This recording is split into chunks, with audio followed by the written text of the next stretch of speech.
And in the end, when all the calls have been answered and all the voices have fallen silent, when December 9th, 2028 has come and gone and taken whatever it will take, maybe that's what matters most. Not that we saved everyone, but that we tried. Not that help always arrived in time, but that we sent it. Not that we conquered death, but that we stood against it. One call at a time, one voice at a time, one failed attempt at a time, until we couldn't anymore. The prophet wanted me to know despair, but instead I found defiance. Wanted me to embrace helplessness, but instead I discovered purpose. Wanted me to stop answering, but instead I just changed the nature of the calls I take, from life and death to literature and loneliness, from emergency dispatch to everyday assistance. My name is Sarah Chen. I was a 911 dispatcher. I failed to save Marcus Wheeler and others. I heard the voices of the dead through my headset. I received a prophecy of my own death from a caller who couldn't exist. And I'm still here, still answering, still helping, still waiting for 17 minutes that may define my death, but will never define my life. The phone will ring again tomorrow, and I'll answer it, because that's what I do, what I've always done, what I'll keep doing until December 9th. 2028 stops me. And even then, if the prophet was right about the dead having voices, maybe I'll find a way to keep answering, keep helping, keep being the voice that says everything will be all right, even when it won't. That's my story, my confession, my warning to anyone who might find themselves on either end of an emergency call, hearing voices that know too much, promises that can't be kept, prophecies that can't be changed. Remember that the real emergency isn't death or disaster or the failure of our systems to save everyone who needs saving. The real emergency is giving up, going silent, refusing to answer when someone calls out in the darkness. That's what the prophet never understood. That's why his curse became my purpose. That's why I'm still here, selling books and dodging phones and waiting for my 17 minutes with something like fear and something like acceptance and something like hope, because maybe, just maybe, when December 9th, 2028 arrives, when those 17 minutes tick by with whatever horror they contain, someone will answer my call, someone will try to help, someone will remember my voice long after it's gone. And that's all any of us can ask for. Really, to be heard, to be remembered, to know that our cry in the darkness reached someone who cared enough to try. The prophet promised me I would understand what Marcus felt in his final moments, and I believe him. But I'll also understand something more, what it feels like to have spent years preparing for those moments, years helping others face their own darkness, years turning a curse into a calling and a prophecy into a purpose. So if you're reading this, if you found this record after December 9th, 2028, know that I faced my 17 minutes the same way I faced every call during my years at Console 14, with professionalism, with compassion, with the hope that someone was listening, someone was dispatching help, someone would remember that Sarah Chen existed and tried her best in a world where best is never quite enough. And if you're reading this before that date, if you're a dispatcher yourself, hearing impossible voices, receiving impossible calls, carrying the weight of the ones you couldn't save, remember that you're not alone, that others have walked this path, have heard these voices, have survived these prophecies, at least for a while. The prophet thought he was unique, thought his grief and rage gave him special power over life and death. But he was just another voice crying out in the darkness. Another emergency that couldn't be properly addressed by our limited systems. Another failure that echoed through the spaces between worlds until it became something monstrous. Don't let your failures become monsters. Don't let the voices of the dead drown out the needs of the living. Don't let prophecies of doom stop you from answering the next call, because that's how the darkness wins. That's how the prophets multiply. That's how the system breaks down completely. Instead, do what I've done. Transform the curse into purpose, the guilt into compassion, the fear into determination. Answer every call like it might be the one that makes a difference. Help every person, like they might be the one who breaks the cycle. Live every day, like it's not counted against some cosmic deadline. The bookstore is quiet now, closed for the night, and I'm sitting in my car in the empty parking lot, finishing this record by the dome light, adding these final words to a story that won't truly end until December 9th, 2028, but needed to be told now, while I still have voice to tell it. Tomorrow, I'll open the store again, help customers find their books, answer the phone with a smile, pretend that 17 minutes in the future aren't circled in red on the calendar of fate. And maybe that pretense is the greatest victory of all. The ability to function normally despite abnormal knowledge, to help others despite needing help myself. The prophet gave me a terminal diagnosis, but we're all terminal.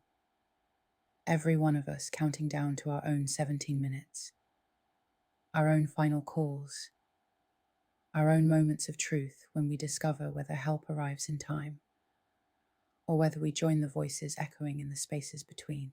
What matters is what we do with the time before those minutes arrive, how many calls we answer, how many people we help, how many small victories we achieve against the vast indifference of a universe that promises nothing except that eventually, inevitably, the line will go dead and the voice will fall silent. My name is Sarah Chen. I was a 911 dispatcher. I am a bookstore clerk. I will be a prophecy fulfilled. But in between those definitions, in the spaces where identity blurs and purpose clarifies, I am simply someone who answers when called, who helps when asked, who refuses to let the darkness silence the essential human act of reaching out across the void. The prophet is out there somewhere, in whatever space exists between revenge and justice, between grief and madness, between the living and the dead. And maybe he's satisfied with what he's done. Maybe he feels he's balanced some cosmic scale, taught some necessary lesson, delivered some essential truth. But I think he's just another lost voice, another failed emergency, another reminder that our systems are imperfect and our protocols are insufficient and our responses are sometimes too late, but that we keep trying anyway, keep building better systems, keep refining our protocols, keep dispatching help even when we know it might not arrive in time. That's the real lesson of Console 14, of the voices in the darkness, of the prophecy that hangs over my head like a sword on a fraying thread. Not that we fail, but that we try. Not that people die, but that we fight to save them. Not that the darkness wins, but that we answer its challenge with whatever light we can muster. December 9th, 2028 will come. My 17 minutes will pass. The prophecy will be fulfilled. And somewhere, a dispatcher will take a call about a woman in distress. We'll follow protocols. We'll dispatch units. We'll do their best with the tools they have. And maybe they'll succeed where I failed with Marcus Wheeler. Or maybe they'll fail and carry that weight forever. Either way, the calls will continue. The voices will cry out. The thin line between life and death will be negotiated one emergency at a time. And someone will be there to answer, to listen, to try, because that's what we do. That's who we are. That's the only response we have to the vast darkness that surrounds our small islands of light. The prophet wanted me to despair, but I choose hope. Wanted me to surrender, but I choose defiance. Wanted me to stop answering, but I choose to keep picking up the phone, keep opening the store, keep believing that the next call might be different. The next voice might be saved. The next 17 minutes might mean something more than death. So, this is my message to whoever finds this record. Whether you're a dispatcher haunted by voices, a survivor marked by prophecy, or just someone trying to understand how the impossible becomes possible when grief and technology intersect in the dark spaces of night shifts and emergency calls. Keep answering. No matter what you hear on the other end of the line, keep helping. No matter how many times help arrives too late, keep hoping. No matter what prophecies hang over your head, because that's the only protocol that matters in the end. The only procedure that stands against the darkness. The only response that honors both the living and the dead. My 17 minutes are coming, but yours are too. All of ours are, ticking away in some cosmic dispatch center where every call is final and every response is measured in heartbeats and last words. But until they arrive, we have work to do. People to help, calls to answer, lights to keep burning against the darkness. The prophet thought he was ending my story that night at Console 14. But he was wrong. He was just writing a new chapter. One where the stakes are clear and the deadline is certain. But the purpose remains the same. To be there when someone needs help. To answer when someone calls. To try even when success seems impossible. That's why I still answer the phone at the bookstore. Why I still help every customer find what they're looking for. Why I still believe that small acts of kindness matter in a universe full of cosmic cruelties. Because if December 9th, 2028 is going to come regardless, I might as well spend the time between now and then proving the prophet wrong about helplessness. We're not helpless.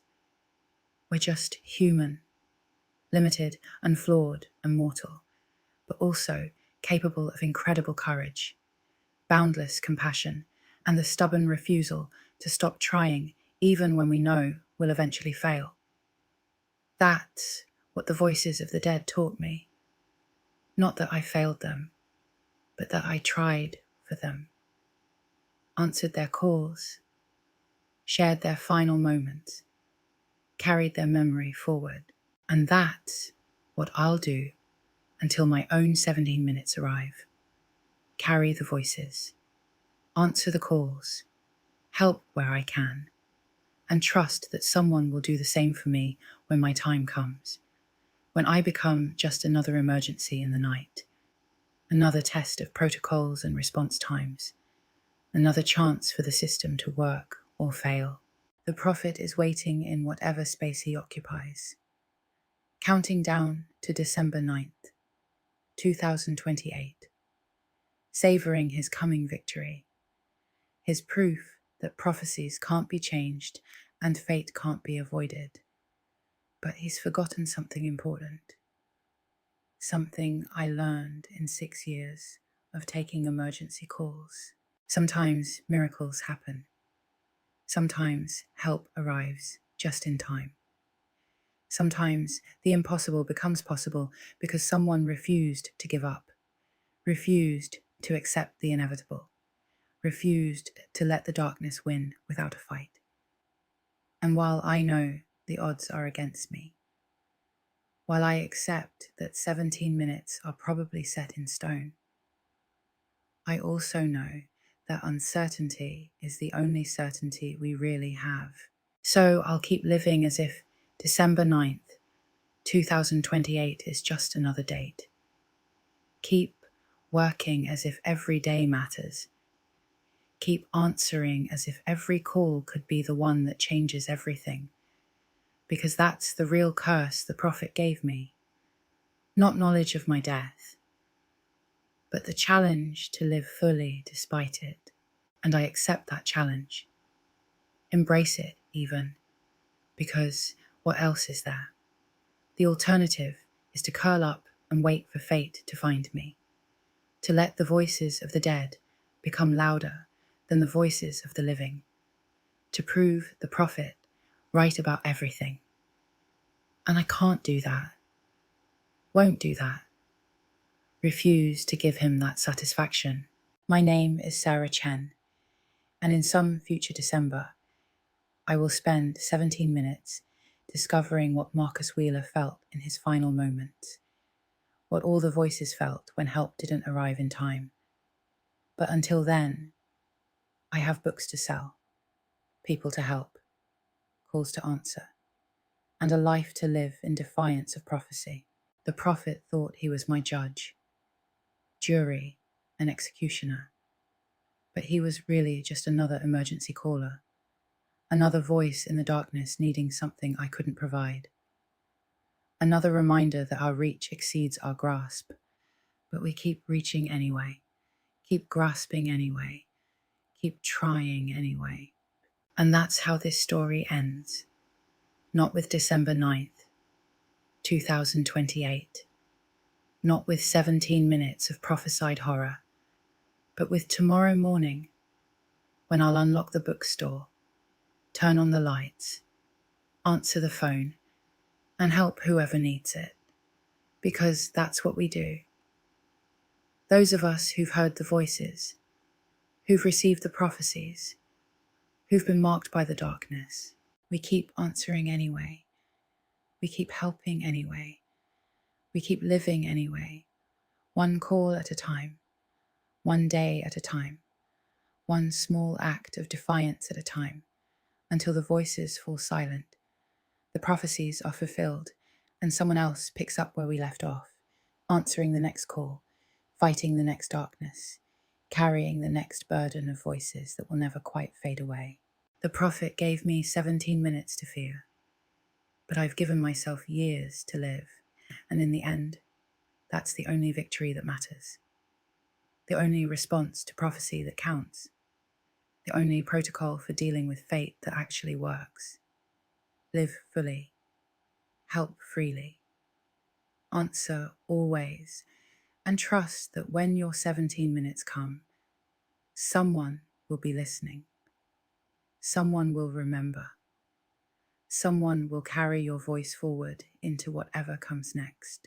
This is Sarah Chen, signing off from the space between calls, between prophecies, between the living and the dead, still answering, still helping, still here despite everything, because of everything, until December 9th, 2028.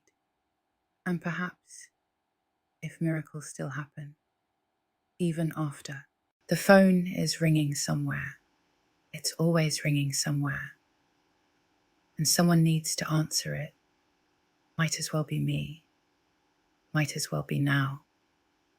Might as well keep trying until the very last moment. Because that's what we do. That's who we are. That's the only light we have against the darkness that waits for us all. Hello. How can I help you? And I mean it. Every word. Every time. Until the end. I'm a 911 dispatcher. A caller described. My house in detail. But I never told anyone where I live. The red numbers on my console screen showed 3:47 a.m. when the call came through. I had been working the graveyard shift at the Denver Emergency Communications Center for 6 years, and I thought I had heard everything. Drunk drivers sobbing into their phones, domestic violence victims whispering for help, parents screaming about unresponsive children. But nothing could have prepared me for what happened that October night. My name is Sarah Chen, and I need to tell someone about this before it drives me completely insane. Before I start questioning everything I know about reality, about the thin line between the living and the dead, about the voices that come through our headsets in the darkest hours of the night. The call queue was unusually quiet for a Saturday night. Just the standard bar fights and noise complaints that my colleagues were handling. I was sipping my 4th cup of coffee, the bitter taste keeping me alert as I monitored the computer-aided dispatch system, watching units move across the digital map of Denver like chess pieces in a game where lives hung in the balance. When my line lit up, I followed protocol exactly as I had thousands of times before, pressing the answer button with practiced ease while positioning my fingers over the keyboard, ready to input critical information that could mean the difference between life and death. 911. What is your emergency? I said, my voice calm and professional, despite the exhaustion tugging at my consciousness. The silence that followed was heavy, pregnant with something I couldn't quite identify. I could hear breathing, slow and deliberate, like someone trying to control their panic, or perhaps savoring the moment before speaking. Hello, this is 911. What is your emergency? I repeated, following our standard operating procedures for silent calls, checking the automatic number, identification and automatic location identification on my screen. But something was wrong. The phone number showed as all zeros, and the location field was blank, which should have been impossible with our enhanced 911 system. Sarah Chen. The voice finally spoke, and my blood turned to ice water in my veins. It was deep, masculine, but with an odd quality that made it hard to determine age or emotion, like it was being filtered through something that stripped away its humanity. This is 911. Emergency. How can I help you? I said, my training taking over even as my mind raced, trying to understand how this caller knew my name. We never give our names to callers, never identify ourselves personally. It's a basic safety protocol that had been drilled into us from day one. I know who you are. Sarah, the voice continued, and I could hear something in the background now, a rhythmic sound like water dripping or maybe footsteps on a hard floor. I know where you work. 3rd floor of the Emergency Communications Center on Cherokee Street, console position 14. The one with the photo of your niece in the butterfly frame and the small potted succulent that you water every Monday.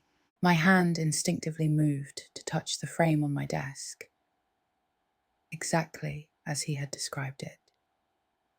My throat constricted as I glanced around the comm center, looking for any sign that someone was watching me. But I could only see my colleagues at their stations, headsets on, absorbed in their own calls. Sir, do you have an emergency to report. I forced myself to ask, clicking the button to flag the call for my supervisor while simultaneously starting a trace through our reverse 911 system, even though I knew it would come back empty with those zeroed out numbers. The emergency hasn't happened yet. Sarah, but it will, the voice said, and now I could hear what sounded like wind in the background, though that made no sense if he was calling from inside somewhere. You live at 4218 Larimer Street, the blue Victorian with the white trim that your grandmother left you. The one with the cracked step on the front porch that you keep meaning to fix but never get around to. The coffee cup slipped from my hand, brown liquid spreading across my desk and soaking into my incident report forms. Every detail he mentioned was correct, terrifyingly accurate in a way that made my skin crawl with primitive fear. The kind of fear our ancestors felt when they heard predators circling their caves at night. How do you know where I live?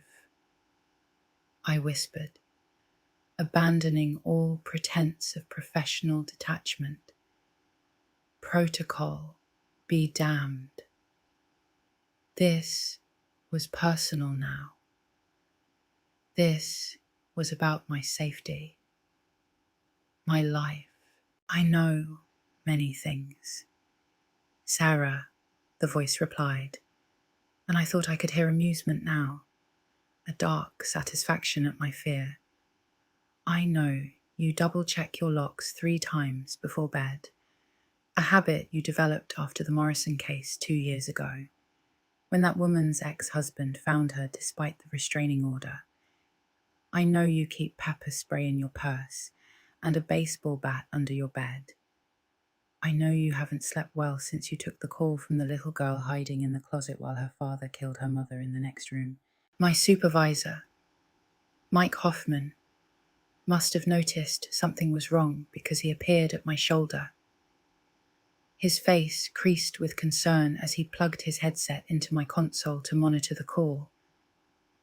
I pointed at my screen, at the impossible phone number and blank location, and watched his expression shift from concern to confusion to alarm. Sir, I need you to identify yourself and state your emergency, I said, trying to regain control of the situation while Mike began typing furiously on his tablet, probably alerting security and trying to get our IT department to trace the call through back channels. You want to know my emergency. Sarah, the voice said, and now there was definitely emotion there, a cold anger that made me grip the arms of my chair until my knuckles went white. My emergency is that people like you sit in your safe little room, playing God with your protocols and procedures, deciding who lives and who dies based on response times and unit availability, while the real monsters walk free. Mike grabbed a notepad and scribbled quickly, showing it to me. Keep him talking, trying to trace. I nodded, swallowing hard as I prepared to engage with whoever this was, knowing that every second I kept him on the line increased our chances of finding him. I understand you're upset, I said, falling back on de-escalation techniques, even though my hands were shaking. Sometimes the system fails people, and I'm sorry if that happened to you. But making threats isn't going to solve anything. Let me help you. Tell me what happened. The laugh that came through my headset was unlike anything I had ever heard, hollow and echoing like it was coming from the bottom of a well. It went on too long, past the point of discomfort and into something that made my primitive brain scream at me to run, to get away from whatever was making that sound. You want to help me. Sarah. Oh, that's rich. Tell me, did you help Marcus Wheeler when he called 6 months ago? The voice asked, and the name hit me like a physical blow, sending me reeling back to that horrible night in April. Marcus Wheeler had called at 2:15 a.m., reporting that someone was in his house. I had dispatched units immediately, but there had been a major accident on I-70 that had most of our patrol cars tied up. The response time had been 12 minutes instead of the usual 6. By the time officers arrived, Marcus Wheeler was dead, tortured and mutilated in ways that still haunted my dreams. "That wasn't my fault," I said, my voice cracking despite my efforts to stay calm. I dispatched units immediately. I followed every protocol. The response time delay was due to the accident on the interstate. "Excuses," the voice hissed, and now I could hear something else in the background, a scratching sound like fingernails on wood or maybe metal on concrete. Marcus was my brother, and he died screaming into his phone while you told him to stay calm and hide, while you promised help was on the way, while you lied to him in his final moments. Mike was on his radio now, quietly calling for security to check the building, while another supervisor began reviewing the Marcus Wheeler case file. I could see the tension spreading through the comm center as word got around that something was very wrong with my call. "I'm sorry about your brother," I said, meaning it with every fiber of my being. The Wheeler case had torn me apart, led to weeks of therapy and sleepless nights wondering if I could have done something different. But I did everything I could with the information and resources available. Killing me won't bring him back. "Who said anything about killing you?" "Sarah," the voice asked, and that hollow laugh echoed through my headset again, making me flinch involuntarily. "Death is too easy, too quick. I want you to understand what it feels like to be helpless, to know that something terrible is coming and be unable to stop it, to scream for help that arrives too late." The lights in the comm center flickered suddenly, just for a second, but long enough for several people to look up from their consoles in alarm. Our backup generators were supposed to prevent any power interruptions. The building was designed to stay operational, even in the worst disasters. "Did you enjoy your shift meal tonight?" "Sarah," the voice continued, and my stomach clenched as I remembered the Chinese takeout I had eaten around midnight. From the place 2 blocks over that knew my order by heart: beef lo mein, extra vegetables, light on the sauce, fortune cookie on the side. "How could you possibly know what I ate?" I asked, even as my mind raced through possibilities. Was he in the building, watching me somehow? Or had he been following me for weeks, learning my routines and habits? "The same way I know that your fortune cookie said, 'You will soon embark on a new journey,'" he replied, and I felt the blood drain from my face as I looked at the small slip of paper still sitting on my desk. Those exact words, printed in red ink, a generic fortune that suddenly felt like a threat. Mike showed me his tablet where he had written, "DPD units heading to your house now. Stay calm." But staying calm felt impossible when this stranger knew things he couldn't possibly know. When the very foundations of my reality were being shaken by each word he spoke. "You're probably trying to trace this call," the voice said, sounding amused again, "wondering how I'm doing this, how I know these things. But you're thinking too small. Sarah, you're still trapped in your world of procedures and protocols, unable to see beyond the veil that separates your reality from mine. What do you want from me?" I asked, my voice barely above a whisper now. Other dispatchers were openly staring, and I could see 2 security guards enter the comm center, their hands resting on their equipment belts as they scanned the room. I want you to understand that there are consequences to failure, the voice said, that when you tell someone help is on the way, you better make damn sure it arrives in time, because if it doesn't, if they die alone and afraid while you sit safe in your comfortable chair, then you've opened a door that can never be closed again. The temperature in the room seemed to drop suddenly, and I noticed several of my colleagues pulling on sweaters or jackets, rubbing their arms against a chill that shouldn't exist in our climate-controlled environment. The air felt heavy, oppressive, like the moments before a severe thunderstorm. Your neighbour, Mrs. Patterson, the voice continued, and my heart sank as I thought of the elderly woman who lived in the house next to mine, who always waved when I came home from my night shifts, who grew the most beautiful roses in her garden. She's having chest pains right now, classic symptoms of a myocardial infarction, but she's too proud to call for help, doesn't want to be a bother. I immediately typed the information to Mike, who radioed for a unit to do a welfare check, but the voice wasn't finished with its revelations. Each word calculated to burrow deeper under my skin. By the time they get there, it will be too late, just like it was too late for Marcus. The voice said, and that's when you'll understand.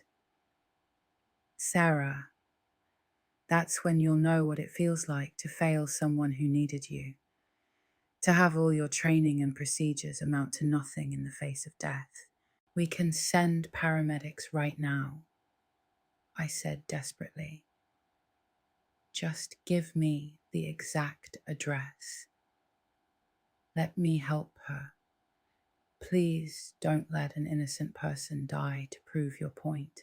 Innocent. The voice laughed again, that horrible sound that seemed to come from everywhere and nowhere at once. None of us are innocent. Sarah. We're all guilty of something. Even sweet Mrs. Patterson with her prize-winning roses and her secret drinking problem that she hides behind air fresheners and breath mints. The lights flickered again, longer this time, and several computer screens glitched, showing static before returning to normal in my headset. I could hear what sounded like whispers behind the main voice, indistinct words in a language I didn't recognize. There's something else you should know. Sarah, the voice said, and I could hear movement now, footsteps that seemed to echo strangely, as if in a much larger space than a normal room. When Marcus called that night, when he was begging for help, I was already in the house with him. No. I breathed, remembering the terror in Marcus Wheeler's voice, the way he had whispered that someone was coming up the stairs, that he could hear them getting closer. The case file said the killer was never caught, that there were no leads despite extensive investigation. I was standing right behind him when he made that call. The voice continued, close enough to smell his fear, to watch his hands shake as he held the phone. And do you know what the worst part was? Sarah, he had such faith in you, such belief that help would come, right up until the moment I showed him how wrong he was. Tears were streaming down my face now, and I didn't care who saw them. The weight of guilt I had carried for 6 months, magnified by the knowledge that I had been talking to a killer. that I had failed to save someone from the very monster now tormenting me. "You're lying," I said, but the words sounded hollow even to my own ears. The details he knew, the timing, it all fit too perfectly with what we knew about the Wheeler case. The killer had inside knowledge that the police had never been able to explain. Am I Sarah? Shall I describe what I did to him? How long it took? How many times he called out for help that never came? The voice asked. Or would you prefer I tell you about the others? The ones that didn't make the news. The ones whose bodies haven't been found yet. Mike grabbed my shoulder, squeezing gently as he showed me his tablet again. Units at your house. No sign of forced entry. Checking on neighbor now. Keep him talking. But I could barely focus on the words, my mind reeling from the implications of what this caller was saying. How many others? I asked, my training finally overriding my personal horror. If he was confessing to multiple murders, I needed to get as much information as possible, even if every word he spoke felt like poison in my ears. Let me think, the voice said, pretending to ponder the question. There was the teacher in Aurora who called about strange noises in her attic. Response time, 14 minutes. Too bad, the noises were me. And the lawyer in Cherry Creek who reported someone following him home. Units arrived 20 minutes later to find his car still running in the garage. Him, not so much. I was frantically typing notes now. Dates and locations and details that might help connect unsolved cases. Even as part of my mind screamed that this was impossible, that he couldn't have been responsible for all of these deaths without leaving evidence, without someone noticing patterns. The security guards had moved closer to my station, and I could see Mike coordinating with someone on his phone. Probably the police department, trying to set up a larger response without alerting the caller that we were taking his threats seriously. But let's get back to you. Sarah, the voice said, and I heard a door close in the background, a heavy sound like metal on metal. You're probably wondering how I got your information, how I know so much about you. The truth is, I've been watching you for months, learning everything about the woman who failed my brother. Through my tears, I saw one of the security guards suddenly stiffen, his hand going to his radio as he received a message. He whispered urgently to Mike, who went pale and immediately began typing on his tablet. Your house is quite lovely inside, the voice continued. I especially like the reading nook you've created in the spare bedroom, with the oversized chair and the lamp your mother gave you for Christmas, the stack of mystery novels on the side table, all with bookmarks about halfway through because you never seem to finish them anymore. He's been inside my house, I mouthed to Mike, who nodded grimly and showed me his tablet. Neighbor is cardiac arrest, paramedics working on her. Your house clear, but signs of entry. Stay on the line. Poor Mrs. Patterson, the voice said, and I could hear genuine satisfaction now, a pleasure in causing pain that made my skin crawl. But don't worry too much about her. Sarah. She's old. She's lived her life, unlike Marcus, who was only 28, who had just gotten engaged, who was planning to start a family before you let him die. She's not dead, I said firmly, clinging to the hope that the paramedics could save her, that this wouldn't be another failure added to my conscience. And neither am I. Whatever you're planning, it won't work. The police know who you are now. They'll find you. Do they? The voice asked, sounding genuinely curious. Tell me, Sarah, what name did I give you? What phone number shows on your screen? What location does your fancy computer system display? You have nothing but a voice and a confession that no court would believe, assuming you live long enough to testify. The lights went out completely this time, plunging the comm center into darkness for several long seconds before the emergency lighting kicked in, bathing everything in an eerie red glow that made my colleagues look like ghosts at their stations. That's better, the voice said, more atmospheric for what comes next. You see, Sarah, I've been planning this for months, studying not just you, but the entire 911 system, learning its weaknesses, its blind spots, the places where protocol breaks down and people fall through the cracks. In the crimson light, I saw Mike arguing with someone on his phone, gesturing frantically as he tried to coordinate what was becoming a massive response to an almost supernatural threat. Other dispatchers were handling their calls on autopilot, but I could see them glancing my way, fear and confusion on their faces.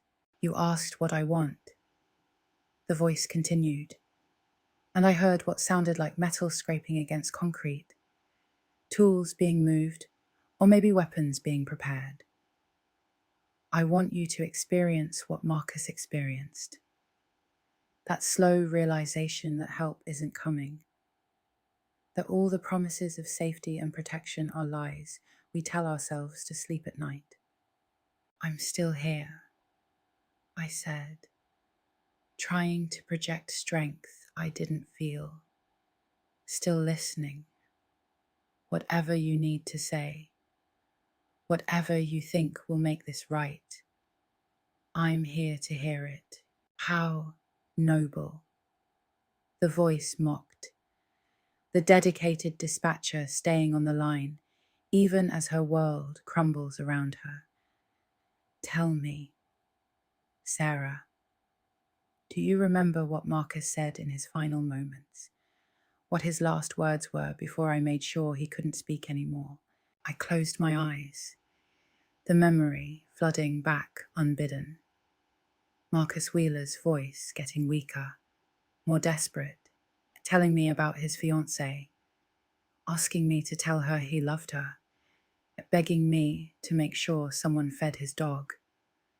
The mundane concerns that people cling to when facing death. He said to tell Jennifer he loved her.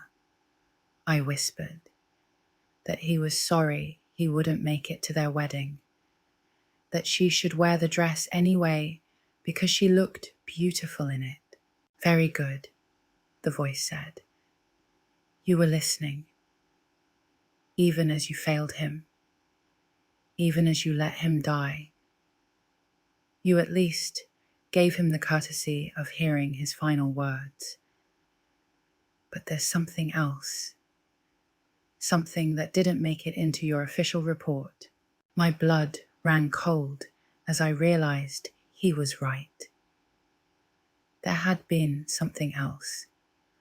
Words I had omitted because they hadn't made sense, because they had seemed like the delusions of a dying man rather than relevant information.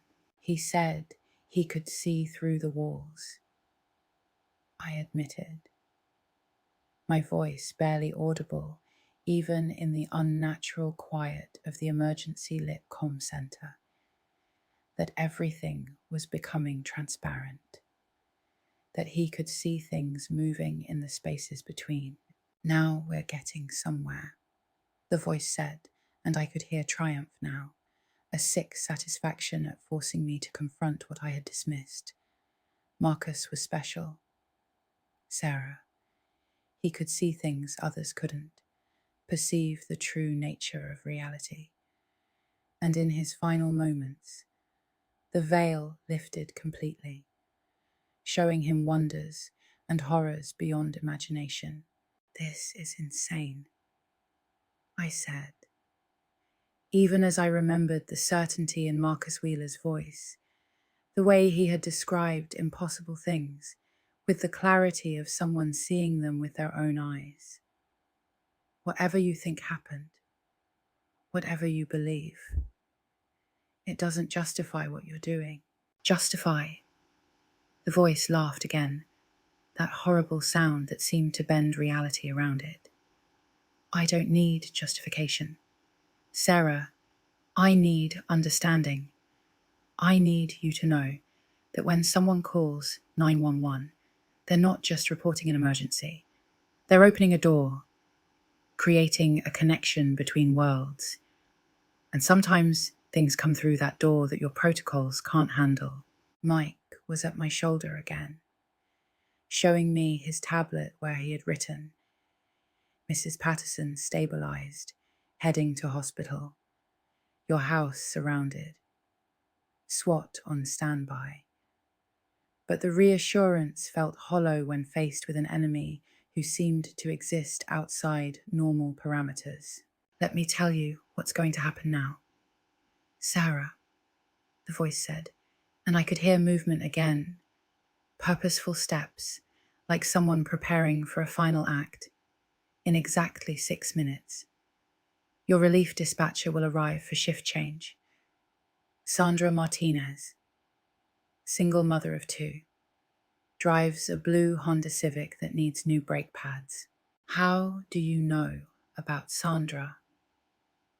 I asked, ice forming in my stomach at the thought of my colleague walking into danger. "She has nothing to do with this. Leave her out of it. Everyone is part of this. Sarah, everyone who works in that building, who perpetuates the system that failed my brother," the voice said. "But don't worry, I'm not interested in Sandra. She's just a marker, a way to measure time until the real show begins." "What happens in 6 minutes?" I asked, watching Mike frantically typing messages, probably trying to intercept Sandra before she entered the building, trying to protect yet another innocent person from my failure. "In 6 minutes, the barrier weakens," the voice said, and the emergency lights flickered as if responding to his words. "The thing about trauma, Sarah, about violent death, is that it leaves marks on reality, tears in the fabric that separates what is from what shouldn't be. And those tears can be widened if you know how." "You're talking about ghosts," I said, disbelief warring with the evidence of my senses, the impossible phone call, the intimate knowledge of my life, the electrical disturbances that had no rational explanation. "You think you can bring back the dead." "Not bring back," the voice corrected. "More like allow through. You see, Sarah, the dead never really leave. They're always there, just beyond our perception, watching, waiting, hoping for justice or revenge, or sometimes just to be remembered. And in places of great suffering, the boundary grows thin." I thought about all the calls I had taken over the years, all the voices crying out for help, some saved, too many lost. If what he was saying was true, if those voices could somehow return, the comm center would be ground zero for an army of the dead. "Marcus has been waiting," the voice continued, "waiting for the chance to speak to you again, to tell you what it felt like in those final moments, to share the pain and terror and betrayal he experienced. And tonight, thanks to months of preparation, he'll get that chance." "This is psychological warfare," I said, trying to rationalize what was happening, even as the emergency lights began to pulse rhythmically. like a massive heartbeat. You're trying to break me down with guilt and fear, but it won't work. I know I did everything I could for your brother. Did you, Sarah? Did you really? The voice asked. Or did you follow your precious protocols? Check your boxes. Move on to the next call while a man died in agony. Tell me, how many calls did you take after Marcus? How long before you forgot his voice? Pushed his terror aside to make room for the next emergency. I remember every voice. I said, and it was true. They haunted me, a chorus of pain and fear that sang me to sleep each night. I remember Marcus, and Mrs. Chen who had the stroke, and the teenager who drove into the lake, and dozens of others who I couldn't save despite my best efforts. Mike touched my arm, pointing to his watch, and I realized that nearly 6 minutes had passed since the caller's prediction. Around the comm center, my colleagues were evacuating, following some protocol I wasn't aware of, leaving only essential personnel to maintain emergency services. It's time, Sarah, the voice said, and as if on cue, the emergency lights went out completely, plunging us into absolute darkness. Not even the glow of computer screens or exit signs remained. Just a black void that seemed to press against my skin like a living thing.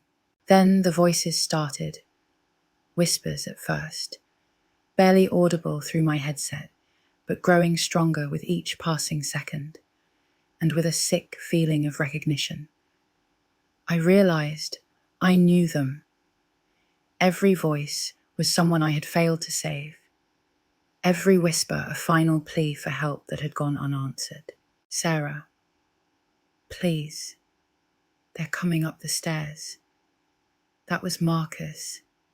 His voice exactly as I remembered it from that terrible night. I can hear them getting closer. Please. Where are the police? You said they were on the way. I'm in the water. It's so cold. I can't get out. The teenage girl who had driven off the bridge, her car sinking faster than rescue divers could reach. Please. I don't want to die. I'm only 17. I haven't even graduated yet. My chest hurts so bad. Can't breathe. Mrs. Chen's elderly voice cracked with pain and fear. My granddaughter's recital is tomorrow. I promised I'd be there. Please help me. Please.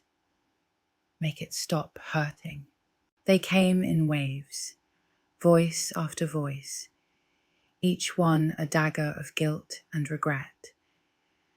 And I could feel them pressing closer, as if the dead were gathering around my station, drawn by the connection this caller had somehow created. Do you hear them? Sarah, the original voice, asked, cutting through the chorus of the dead. Do you understand now what you've done? How many souls cry out for justice, for acknowledgement, for the help that never came in time? This isn't real, I said, but my voice shook with uncertainty. The darkness was absolute, unnatural, and the voices were too perfect, too exactly as I remembered them to be mere recordings or imitations. Someone was playing on my guilt, my trauma. But the how of it escaped rational explanation. Reality is subjective. Sarah, the voice replied. What matters is truth, and the truth is that you failed them all, that your protocols and procedures are worth nothing when measured against human lives, that the system you serve is broken beyond repair. A hand touched my shoulder in the darkness, but when I reached for it, nothing was there. More touches followed. ghostly fingers trailing across my skin, and the temperature plummeted until I could see my breath misting in the impossible darkness. They want to touch you, the voice explained, to make sure you're real, that someone is finally listening after all this time. Can you feel their pain?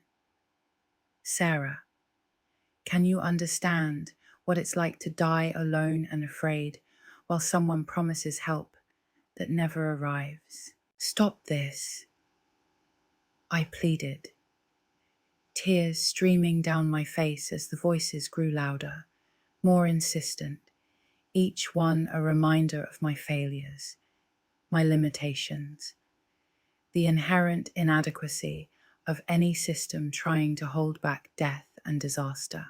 I can't stop it, Sarah, the voice said, and for the first time, I heard something like regret in his tone. I opened the door, but I can't close it. They've been waiting too long, have too much to say, and you're going to hear every word, every plea, every final breath. The darkness began to shift, shapes forming in the void, and I could swear I saw faces, pale and translucent, pressing against some invisible barrier, mouths moving in silent screams, or perhaps continued pleas for salvation that would never come. But here's the thing about the dead. Sarah, the voice continued, they're not bound by time the way we are. Past, present, and future blur together in their perception, which means they can see what's coming, what hasn't happened yet. Would you like to know your future? No, I said immediately, but the voices were already changing, shifting from past failures to future horrors, and I heard my own voice among them, older, more desperate, calling out for help that I knew wouldn't arrive in time. 3 years from now, the voice said, conversationally, as if discussing the weather rather than my death. A home invasion. Very brutal. You'll have 17 minutes between the initial break-in and when they find you. 17 minutes to experience what Marcus felt, what they all felt. You're lying, I said, but the certainty in his voice was terrifying. The specific details too precise to be mere threats, and I could hear my future self screaming in the darkness, begging for mercy from attackers who had none to give. The 9th of December, 2028. The voice continued. 3:47 a.m. Ironically, the same time Marcus called. You'll remember this conversation then. Remember my warning, and know that everything could have been different if you had just saved my brother. Mike's hand found mine in the darkness, squeezing tight. And I realized he could hear everything through his monitoring headset, was experiencing the same impossible horror, the same violation of natural law that this caller had somehow orchestrated. But I'm feeling generous tonight. Sarah, the voice said, and the darkness began to recede slightly, emergency lights flickering back to life with painful slowness. I'll give you a chance to change your fate, to avoid those 17 minutes of agony. All you have to do is quit. Quit my job, I asked, confusion mixing with terror as the comm center gradually returned to visibility. My colleagues huddled in groups, some praying, others simply staring at nothing with 1,000-yard stares. Quit everything, the voice clarified.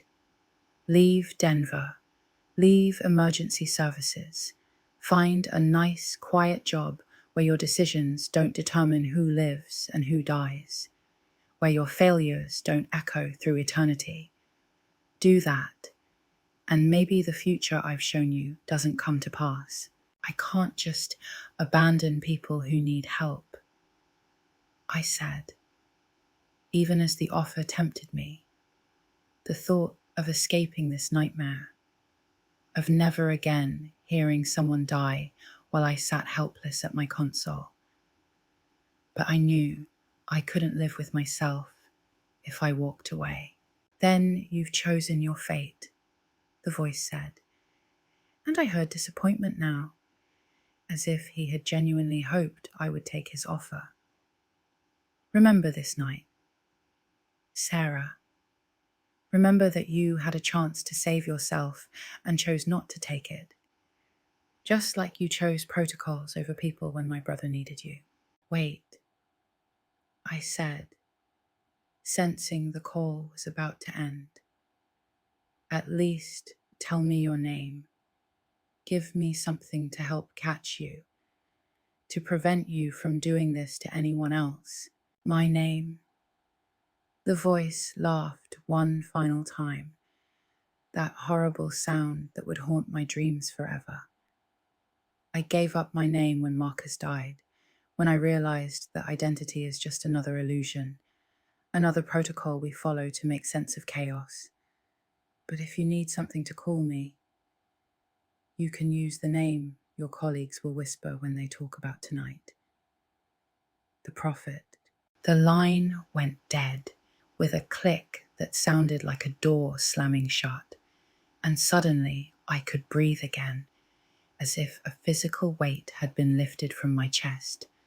Around me, the comm center erupted in chaos as supervisors tried to restore order and document what had just happened.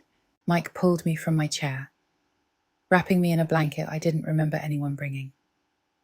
His face was pale, etched with the kind of fear that comes from witnessing something that challenges everything you believe about the world. We heard it all, he said quietly. Every word, every voice. It is going through the recordings now, but Sarah, the call doesn't exist in our system. There's no record of it except what we all heard. No digital trace at all. I nodded numbly, not surprised by this final impossibility. Whatever the Prophet was, however he had managed to breach not just our phone system, but reality itself. He had left no evidence except trauma and the terrible knowledge that some boundaries aren't meant to be crossed. The next hours passed in a blur of police interviews and psychological evaluations. Everyone trying to make sense of what had happened, to fit it into neat categories that could be filed away and forgotten. But I knew the truth. We all did, even if we could never prove it. Mrs. Patterson survived, barely, and when I visited her in the hospital a week later, she told me about the strange dreams she had during her cardiac arrest. Dreams of a man standing over her bed, watching her struggle to breathe, timing something on his phone with clinical detachment. I tried to return to work, to sit at console 14 and take calls like nothing had happened. But every voice that came through my headset could have been the Prophet. Every silence could hide another horror and the weight of future knowledge of my own foretold death made each shift an exercise in existential dread. The breaking point came 3 weeks later. Another late-night shift, another desperate caller, a woman reporting someone breaking into her house, and I froze, completely froze, unable to speak or type or do anything but remember Marcus Wheeler's voice. The teenage girl in the sinking car, Mrs. Chen gasping for breath. Another dispatcher took over. Units were dispatched. The woman was saved, but I knew I was done, that the Prophet had won in the end, that he had broken something inside me that couldn't be repaired with therapy or time or the well-meaning support of colleagues who hadn't heard the voices of the dead. I submitted my resignation the next morning, packed up my apartment within a week, and left Denver behind. No forwarding address, no contact with anyone from my old life. Just a clean break from the world of emergency services and the terrible responsibility it carried. Now, I work in a small bookstore in a town I won't name, surrounded by fiction that feels more real than the nightmare I lived through. I help customers find stories with happy endings, recommend mysteries where justice always prevails, and pretend I don't jump every time the phone rings. But late at night, when the store is closed and I'm alone with my thoughts, I think about the prophet's warning about December 9th, 2028, and wonder if running away really changed anything, if fate can be altered, or if it's as fixed as the voices of the dead that still echo in my dreams. I've started learning self-defense, installed security systems that would make Fort Knox jealous, and keep weapons within reach at all times. But deep down, I know these are just protocols, procedures that give the illusion of safety without addressing the fundamental truth the prophet revealed. We are all helpless in the end, all of us calling out for help that may or may not come in time. And the thin line between life and death, between the saved and the lost, is often nothing more than a matter of minutes, of decisions made by strangers in distant rooms, of systems that work until they don't. Sometimes I catch myself listening for sirens in my new town, timing their response to imagined emergencies, calculating whether help would arrive in time if I needed it. The prophet took more from me than just my career. He took my faith in the fundamental promise of civilization, that when we call for help, someone will answer. The bookstore owner, Mr. Garrison, thinks I'm running from an abusive relationship, and I let him believe it because it's easier than explaining the truth, that I'm running from a conversation with a man who might not have been entirely human, who showed me things that shouldn't be possible, who opened doors better left closed. I've done research in my spare time, diving deep into forums and databases that skirt the edge of conspiracy theory, looking for others who've had similar experiences, who've encountered voices that know too much, calls that leave no trace, emergencies that transcend the physical world. What I've found terrifies me more than silence would have. Dozens of accounts from dispatchers across the country, stories whispered in break rooms and shared in encrypted messages, about callers who know impossible things, about voices of the dead coming through the lines, about prophets and harbingers and worse things that use our communication systems as conduits. There's a pattern to it, always involving someone who died while waiting for help, always featuring a relative or loved one who breaks under the weight of grief and somehow finds a way to reach through the veil, to punish those they hold responsible for their loss. We've created a system that connects every human in distress, and sometimes other things use those connections. I found Marcus Wheeler's obituary online, studied his photo until I could see the resemblance to his brother in the shape of his eyes, the curve of his jaw, but there was no mention of a brother in any of the articles. No family listed except his fiancée Jennifer and his parents who lived in California. The prophet might not have been his biological brother, but grief creates its own families, bonds forged in shared trauma that run deeper than blood. Perhaps he was a friend, a lover, someone who simply couldn't accept that Marcus died alone and afraid, while I sat safe in my tower of protocols and procedures. Or perhaps the prophet was exactly what he claimed to be, someone who had given up identity itself in pursuit of a twisted form of justice, who had found a way to slip between the cracks of reality and speak for the dead, to give voice to their final moments and force the living to confront their failures. I've kept a journal since that night, documenting everything I remember, every word the prophet spoke, every ghostly voice that came through the darkness, partly as evidence in case something happens to me, but mostly as a way to convince myself it really happened, that I didn't imagine the whole thing. The hardest part is the waiting, knowing that December 9th, 2028 is out there, circled on a calendar I refuse to keep. A fixed point in time that draws closer with each passing day. I've considered trying to be somewhere else that night, surrounded by people, maybe even in a police station. But I know it won't matter.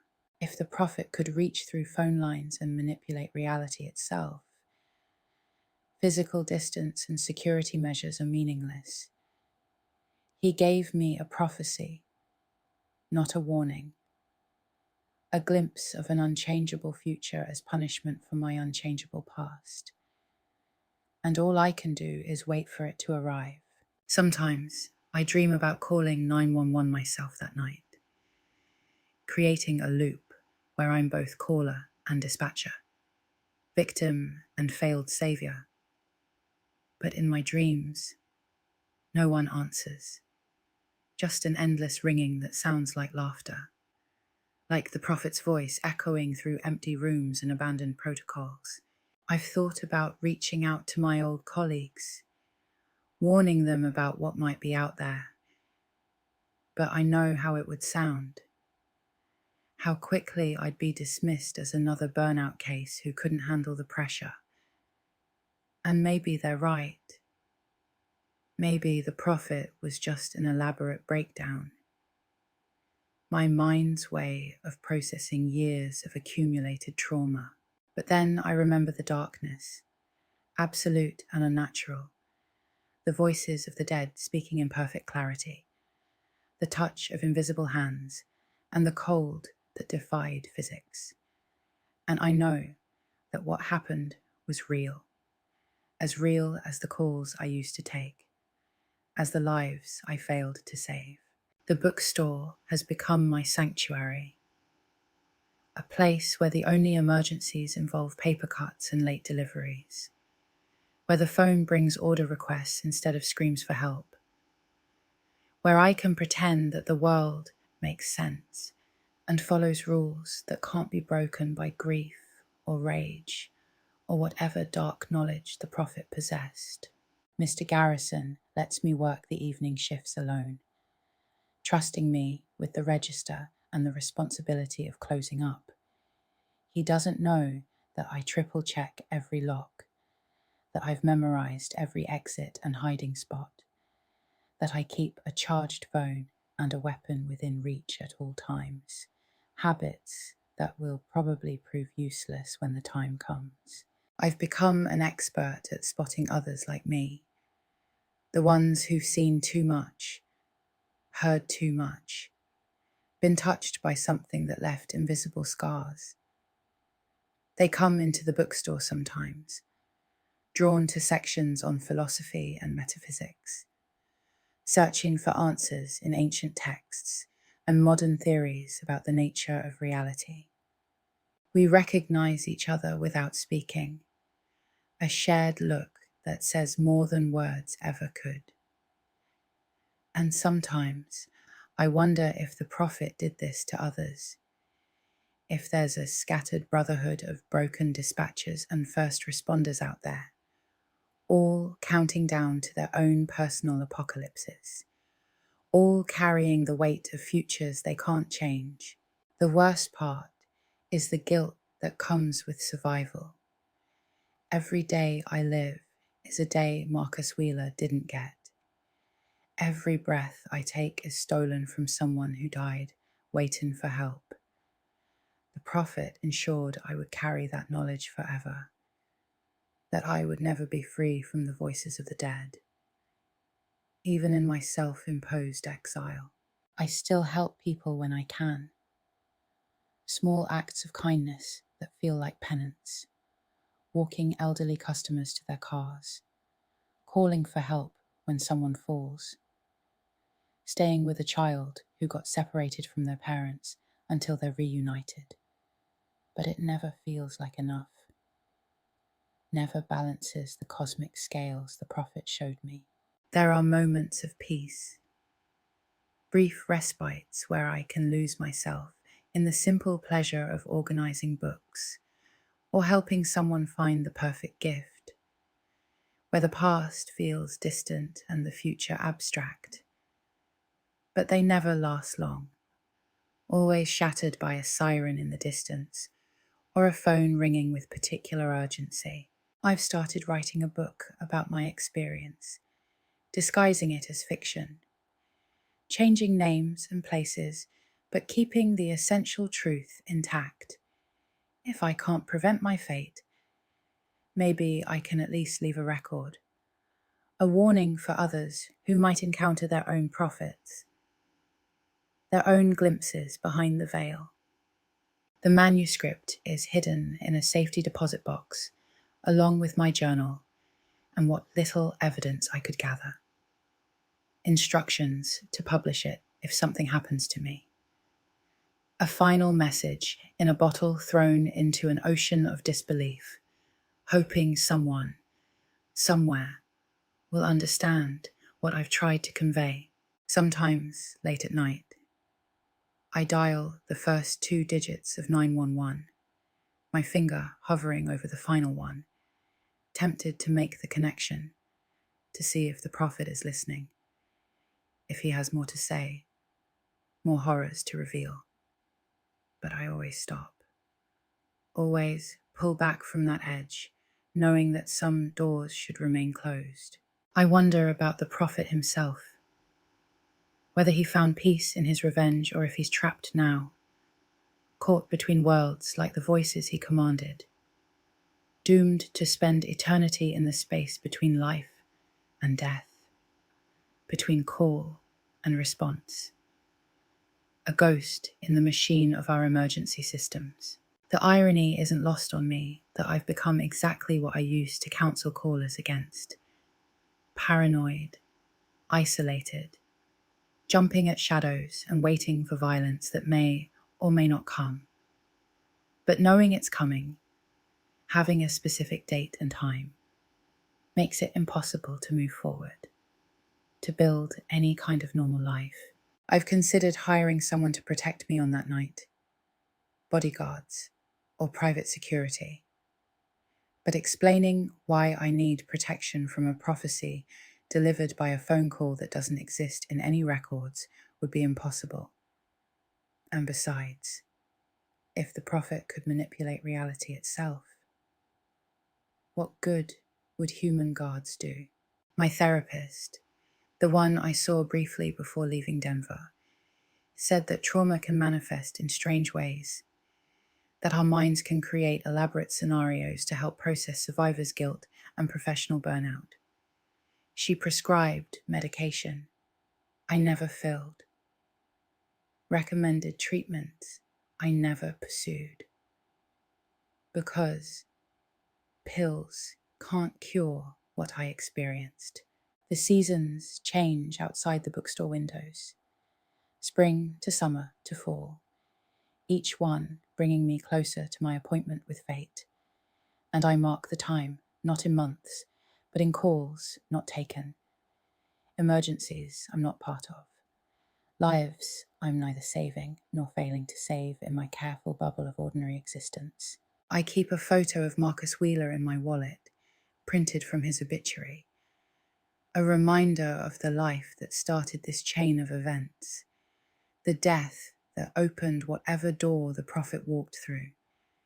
Sometimes I talk to it, apologizing for the 12-minute response time, for the traffic accident that delayed his help, for being human in a job that demanded more. The other photo I carry is of Console 14, my old workstation, taken on my last day, when everything still looked normal, but felt forever changed.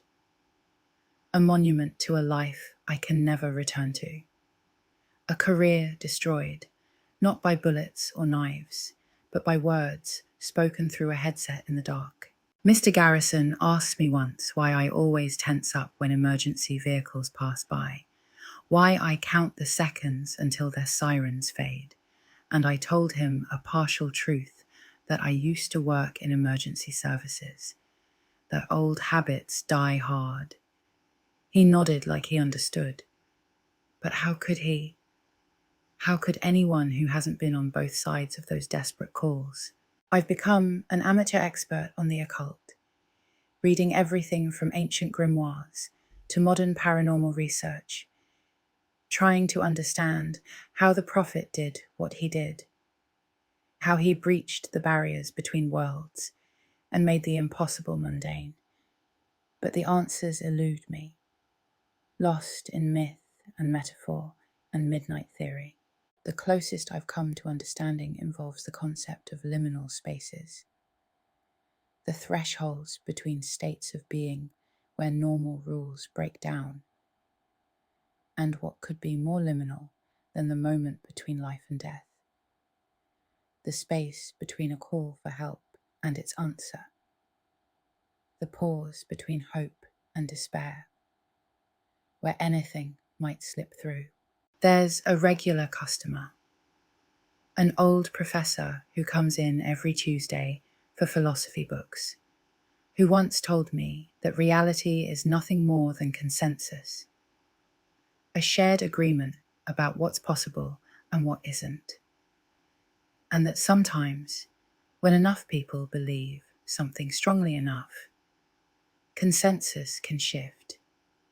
Reality can reshape itself to accommodate new truths. I think about that when I remember the prophet's voice, the certainty with which he spoke about bending natural law, about opening doors that should remain closed. Maybe grief gave him the power to reshape reality, to force the world to acknowledge his loss by making the impossible possible, the dead present, the future fixed. Or maybe there's something about the 911 system itself, about the network of voices crying out in distress, that creates its own kind of power, its own field of possibility where the normal rules don't apply, where every call is a prayer and every dispatcher a priest mediating between the living and the dying. I avoid the emergency services scanner apps that some of my regular customers use, the ones that let civilians listen to dispatch calls in real time. But sometimes, late at night, I catch myself wondering if the prophet is still out there, still calling, finding other dispatchers to torment with impossible knowledge and future pain. The thing about working in a bookstore is that you're surrounded by endings, thousands of stories that resolve, for better or worse, in their final pages. Unlike real life, unlike emergency calls that sometimes just stop without resolution, leaving you forever wondering what happened after the line went dead, if help arrived in time, if another life was added to your ledger. I've started teaching myself meditation, trying to find the kind of inner peace that might carry me through what's coming. But every time I close my eyes, I hear them again. Marcus and the teenager and Mrs. Chen and all the others. Their voices as clear as they were that night when the prophet opened his door between worlds. Sometimes I think about calling my old partner, telling her everything, warning her to be careful, that there are things using our communication systems that we were never trained to handle. But I know how it would sound, how quickly I'd be dismissed as another casualty of a job that breaks people in ways they don't always understand. The prophet gave me a gift along with his curse, the knowledge that death isn't final, that the voices of the lost echo somewhere, waiting, wanting to be heard. It's a terrible gift, one that makes every moment feel borrowed, every breath a betrayal of those who can't breathe anymore. But it's also strangely comforting. When December 9th finally comes, when those 17 minutes arrive with whatever horror they contain, at least I know I won't simply end, that my voice will join the others in that space between worlds, maybe calling out to some future dispatcher who will fail to save me in time, completing the circle the prophet began. I've made my peace with that, mostly. Accepted that some cycles can't be broken, that some punishments fit their crimes too perfectly to be avoided. But I still fight in small ways, still refuse to simply wait for fate to find me, because that's what we do, isn't it? We call for help, even when we know it won't come. We hope against evidence. We rage against the dying of the light. The bookstore closes at 9 p.m, and I've developed a ritual for those last moments, checking each section, straightening shelves, making sure every book is where it belongs, creating order in a small space while chaos waits outside. It's not much, but it's what I can control, what I can make right in a world where so much goes wrong. Mr. Garrison has started talking about retirement, about maybe selling the store to someone who loves books as much as he does. And he looks at me when he says it, seeing something in my dedication that he recognizes, a fellow refugee from a harder world who's found shelter among stories. And I'm tempted, so tempted to believe I could have that future. But then I remember the prophet's voice, the absolute certainty of his prediction, and I know that any plans I make are just elaborate fantasies, sandcastles built below the tide line, waiting to be washed away by an inevitable wave.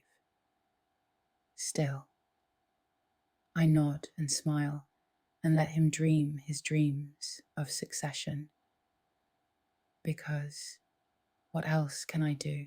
The truth is, I'm tired, bone deep, exhausted from carrying this knowledge, from waiting for a death I can't prevent, from wondering if the prophet was right about everything, if I really did fail all those people, if my adherence to protocol was just cowardice dressed up as professionalism, letting procedure make the hard choices so I didn't have to. I think about the offer he made, how different things might be if I had quit immediately, disappeared that very night instead of trying to return to normal, trying to pretend that reality hadn't fundamentally shifted. Would it have made a difference?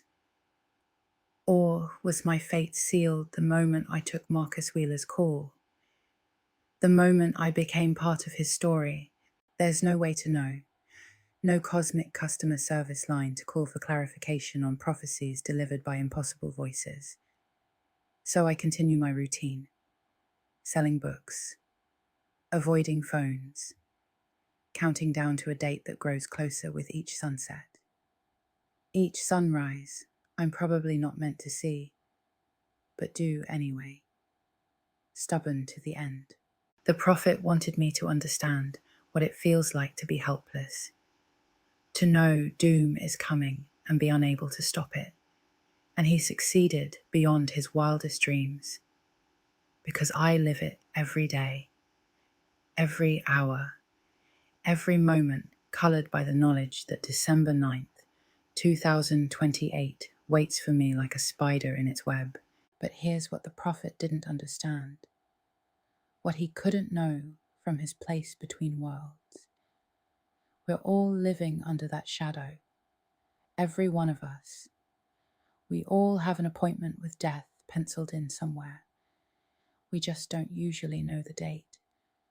And that ignorance is a mercy, a gift that lets us pretend tomorrow is guaranteed. That help will always come in time. I've learned to appreciate small things since that night. The smell of old books, the sound of rain on windows, the way afternoon light slants through the store, creating geometric patterns on the floor. These moments of beauty that exist regardless of what's coming, that can't be tainted by prophecy or disaster or the voices of the dead. Maybe that's my real punishment. Not the promised 17 minutes of future agony, but the years of anticipation, of knowing too much, of being unable to fully live, because I'm always partly waiting to die. The prophet gave me the curse of certainty in a world that runs on hope. And that's a torture more refined than any physical pain. Sometimes I dream I'm back at Console 14, taking calls, saving lives. And in the dreams, everything works perfectly. Every ambulance arrives in time. Every fire is contained. Every crime prevented. And I wake up crying because I know it's not real. It was never real.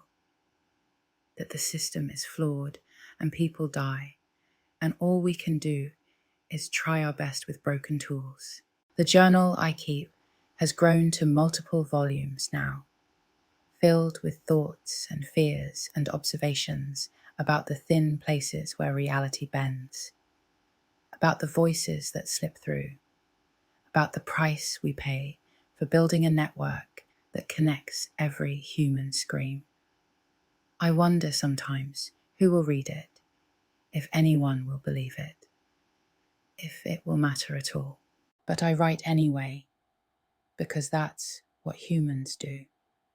We leave records, we tell stories, we try to make sense of the senseless and find meaning in chaos, even when we know it's futile, even when we're certain that December 9th, 2028 will arrive regardless of what we write or think or fear.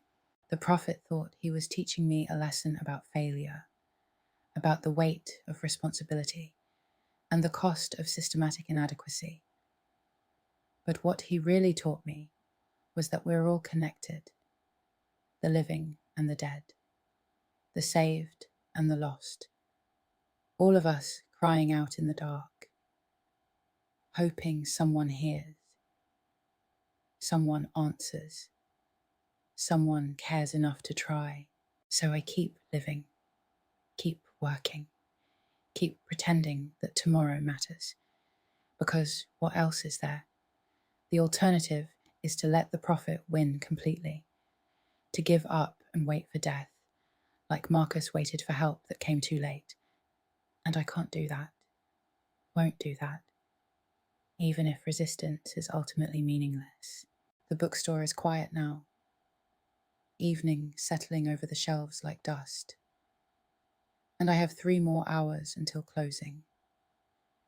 3 more hours of normal life before I go home to my fortress of locks and alarms, to another night of vigilance against an enemy who might not come for years yet, who might already be here, watching, waiting, timing his approach.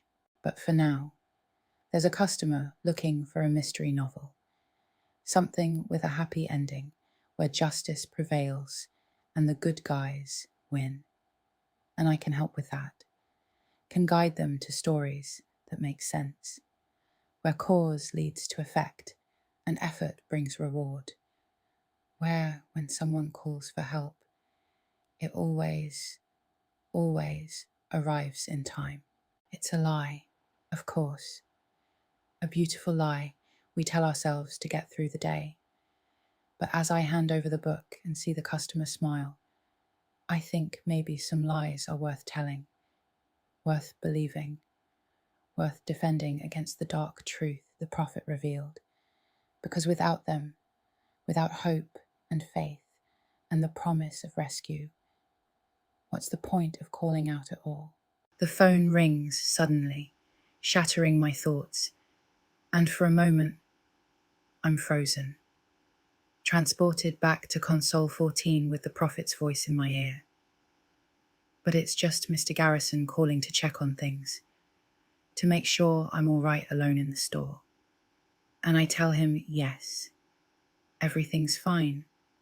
Another small lie to add to the collection, because everything isn't fine, will never be fine again.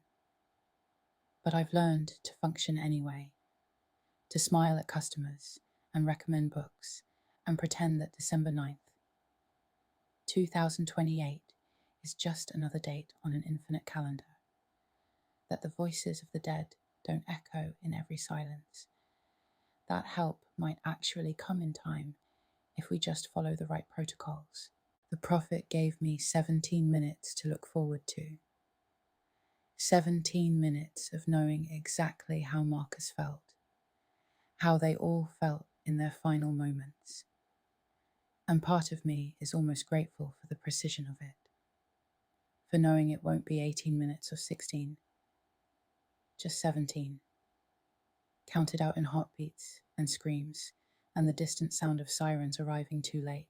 I wonder sometimes if I'll try to call 911 when it happens, if I'll complete the circle by becoming another voice crying out for help, another failure for some future dispatcher to carry, or if I'll stay silent, accepting my fate without adding to anyone else's burden, without creating another ghost for the prophet to command. There's a strange comfort in having a specific date with death, in knowing that every day survived brings me closer to resolution, to the end of waiting and wondering and carrying this terrible knowledge alone. December 9th, 2028 has become my finish line, my final deadline, my last shift in a job I never asked for. Until then, I sell books and avoid phones and try not to think about the voices that might be gathering in the spaces between, waiting for their chance to speak again, to remind the living of their failures, their limitations, their fundamental inability to save everyone who calls out in the dark. Because that's the real horror the prophet revealed. We can't save them all. We couldn't even if the system was perfect, even if every protocol worked and every response was instant, because death is patient and creative and finds a way regardless. And all we can do is try, is answer the calls and dispatch the units, and hope that this time, this one time, help arrives before the line goes dead.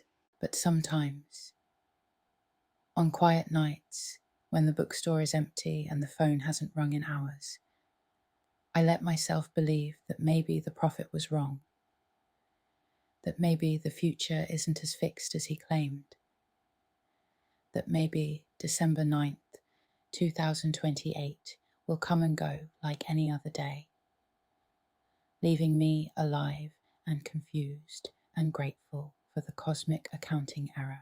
It's another lie, probably, but it's my lie, my small rebellion against the certainty he tried to impose, because if there's one thing I learned in 6 years of taking emergency calls, it's that sometimes miracles happen. Sometimes help does arrive in time. Sometimes the impossible becomes possible, and the story ends differently than anyone expected. So I wait, and I work, and I wonder, marking time in sold books and avoided phones, in small kindnesses and large fears, in the space between what was and what will be, where all of us live, really, suspended between our last breath and our next, between the call and the response, between the living and the dead. The prophet thought he was giving me a curse, but maybe he gave me something else, a terrible clarity about the fragility of it all, the preciousness of these moments before December 9th, 2028, before the 17 minutes begin and end, and I finally understand exactly what Marcus Wheeler felt in his last moments, what they all felt, what we all feel eventually, and maybe that's enough. Maybe that knowledge, that weight, that burden of understanding is its own form of justice, its own kind of protocol for dealing with the impossible, the unbearable, the voices that echo forever in the spaces between our failed attempts to save each other from the inevitable darkness that waits for us all. The customer leaves with their mystery novel, happy with their purchase, unaware of the stranger who helped them, who carries prophecies and curses and the voices of the dead, who counts down to a specific date with something like fear and something like relief, who continues to answer when called, even if help can't arrive in time, because that's what we do. Those of us who've heard the voices, who failed and survived and carried on despite the weight of it, we keep answering, keep trying, keep pretending that the next call might be different, that the next voice might be saved, that the protocols might work this time. Even when we know better, especially when we know better. The phone rings again, and this time I answer without hesitation, because I'm not a Console 14 anymore. I'm not responsible for life and death, just book orders and customer questions. Simple problems with simple solutions. No ghosts, no prophecies, no voices from beyond the veil. Just ordinary life in all its mundane glory. But I know the truth. The prophet made sure of that the extraordinary hides inside the ordinary, that every phone call could be the one that changes everything, that opens doors better left closed, that brings the future crashing into the present with all its terrible certainty. And all we can do is answer and hope and fail and try again. The store grows quiet as evening deepens, and I'm alone with the books and the memories and the knowledge that somewhere out there, the prophet might still be watching, waiting, counting down to December 9th, 2028, when his promise will be fulfilled, and I'll finally understand what it truly means to call for help that never comes. But that's years away still. Years I didn't think I'd have. Years stolen from fate by geography and determination and the simple refusal to give up, to give in, to let the voices win. And maybe that's the real victory, not avoiding the inevitable, but living fully in its shadow, answering every call, selling every book, making every moment count. The prophet gave me a death sentence, but he also gave me something else, a deadline that makes every sunrise precious, every customer interaction meaningful, every small kindness a rebellion against the cruelty of predetermined fate. And in that way, perhaps he failed as much as I did, creating meaning where he meant to destroy it. So I'll keep working until December 9th, 2028. Keep living in the space between the call and the response, between the prophecy and its fulfillment, between the person I was and the ghost I'll become, because that's all any of us can do, really. Answer when called and hope someone's listening when we cry out in turn. The bookstore is my console now. Each sale a successful dispatch, each satisfied customer a life saved in miniature. And if that's not enough to balance the cosmic scales, at least it's something. At least it's proof that I'm still here, still trying, still refusing to let the voices of the dead drown out the needs of the living. And when December 9th finally comes, when those 17 minutes begin their terrible count, I'll think of Marcus Wheeler and all the others. I'll remember their voices and their faith and their final moments. And I'll know exactly what they felt, exactly what I put them through, exactly what the prophet wanted me to understand. But I'll also know something he didn't count on, that I've had years to prepare, years to make peace, years to help people in small ways that might not matter to the universe, but matter to them. And maybe that's enough. Maybe that's all any of us can ask for. Time to try, time to fail, time to try again. The phone rings one more time as I'm preparing to close, and I answer with a smile. Because it's probably Mr. Garrison checking in again, or a customer with a last-minute question, or anyone except the prophet with his impossible knowledge and his promises of doom. Just an ordinary call on an ordinary night in my ordinary life. Hello, I say, and my voice is steady, professional.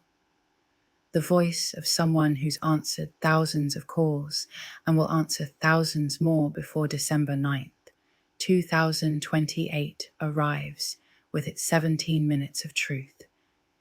How can I help you? And I mean it, despite everything, despite the prophecy and the ghosts and the weight of failure that never quite goes away. I still want to help, still need to help, still believe that sometimes, against all odds and evidence, help can arrive in time, that voices can be answered, that the dead can rest and the living can go on. The prophet thought he was destroying me that night, breaking me down with guilt and fear and the promise of future pain.